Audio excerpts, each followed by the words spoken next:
विनाश काले विपरीत बुद्धि, इसका अर्थ समझते हैं? अगर नहीं तो जान लें, जब भी कोई मनुष्य विषम परिस्थिति में फंस जाए और उसका विनाश निकट आ जाए तो उसकी बुद्धि भ्रष्ट हो जाती है।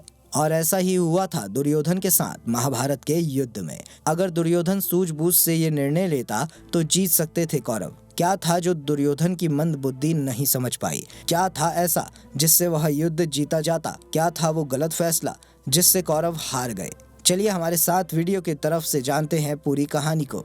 यूं तो कौरवों की और बड़े बड़े महाशक्तिशाली योद्धा थे, गुरु थे और तो और भीष्म पितामह भी, लेकिन अहंकार और प्रतिशोध के चलते उसने युद्ध में सभी निर्णय गलत लिए, जिससे कौरवों का विनाश हुआ। महाभारत की युद्ध समाप्ति के बाद जब कुरुक्षेत्र के मैदान में दुर्योधन मरणासन अवस्था में अपनी अंतिम सांसें ले रहे थे, तब भगवान श्री कृष्ण उससे मिलने गए।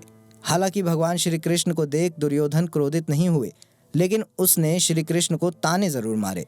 श्री कृष्ण ने दुर्योधन से उस समय कुछ नहीं कहा, लेकिन जब वह शांत हुए तब श्री कृष्ण ने दुर्योधन को उसकी युद्ध में की गई उन गलतियों के बारे में बताया। जो वह न करता तो आज हम महाभारत का युद्ध वहीं जीत चुके होते। कुरुक्षेत्र में लड़े गए युद्ध में कौरवों के सेनापति पहले दिन से 10वें दिन तक भीष्म पितामह थे। वहीं 11वें से 15वें तक गुरु द्रोणाचार्य ने ये जिम्मेदारी संभाली। लेकिन द्रोणाचार्य की मृत्यु के बाद दुर्योधन ने कर्ण को सेनापति बनाया। यही दुर्योधन के महाभारत के युद्ध में सबसे बड़ी गलती थी। इस एक गलती के कारण उसे युद्ध में पराजय का मुख देखना पड़ा, क्योंकि कौरवों सेना में स्वयं भगवान शिव के अवतार मौजूद थे, जो समस्त सृष्टि के संहारक है। अश्वत्थामा स्वयं महादेव शिव के रुद्र अवतार है और युद्ध के 16वें दिन यदि दुर्योधन कर्ण के बजाय अश्वत्थामा को सेनापति बना चुका होता तो आज महाभारत के युद्ध का परिणाम कुछ और ही होता। इसके साथ ही दुर्योधन ने अश्वत्थामा को पांडवों के खिलाफ भड़का दिया, जिससे वह अत्यधिक क्रोधित हो जाए। लेकिन कहा जाता है कि विनाश काले विपरीत बुद्धि, दुर्योधन अपने मित्र प्रेम के कारण इतना अंधा हो गया था कि अश्वत्थामा अमर है यह जानते हुए भी उसने कर्ण को सेनापति चुना। कृपाचार्य अकेले ही एक समय में 6000 योद्धाओं का मुकाबला कर सकते थे, लेकिन उनका भांजा यानी कृपाचार्य की बहन कृपा अश्वत्थामा की बहन थी।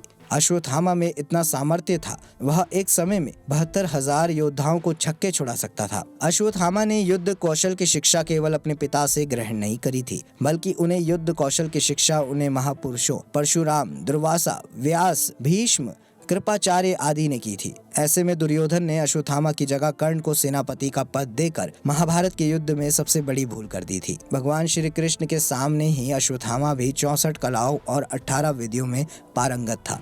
युद्ध के 18वें दिन में भी दुर्योधन ने रात्रि में उल्लू और कौवे की सलाह पर अश्वत्थामा को सेनापति बनाया था। उस एक रात्रि में ही अश्वत्थामा ने पांडवों की बची लाखों सेनाओं और पुत्र को मौत के घाट उतार दिया था। हालांकि यह काम अश्वत्थामा युद्ध की समाप्ति पर किया गया था। जबकि अश्वत्थामा का यह कार्य दुर्योधन को पता चला था तो उसे शकुन की मृत्यु प्राप्त हुई थी।